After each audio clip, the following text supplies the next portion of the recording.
G'day, Craig Pello, QPL Rural with this week's Profit Maker Market Report. Well, the weather in the last week or so has been quite nice. We've had a few frosts, but certainly hasn't been silly. A nice little shower of rain there earlier in the week, which topped up, and the crops, a lot of crop that was dry sown in the district has all come up very nicely now, and we'd like to see a bit more rain, but we can survive for a fair while on 5 or 10 mils of rain each week if we're lucky enough to get it. They are talking Monday or Tuesday next week that we could get a similar fall of rain, or maybe even a bit better. So fingers crossed that's what's happened.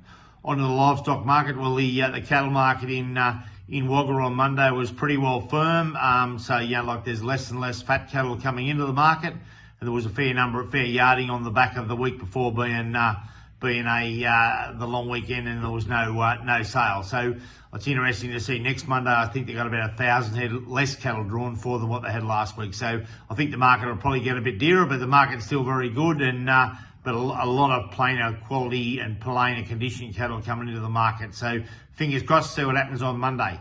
On to the sheep and lamb job. Well, last week the job was off its head, which is good to see. Like particularly the lambs. Lambs made up to, I think, $434. The Merino Dorset Cross lambs of the Phillips family from Harden, which were magnificent lambs, no doubt, and what a great price.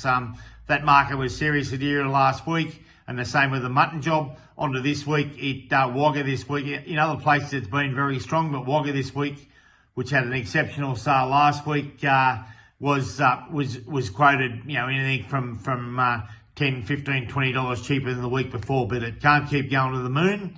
Interesting today, I got an email to say that there's I got $10.50 for lambs from 20 to 36 kilo next week over the hook. So the prices are beautiful, and let's hope that they continue, but they can't keep going to the moon, so it's got to level itself out a little bit. So fingers crossed it rains again next week, and have a great weekend. Hooroo.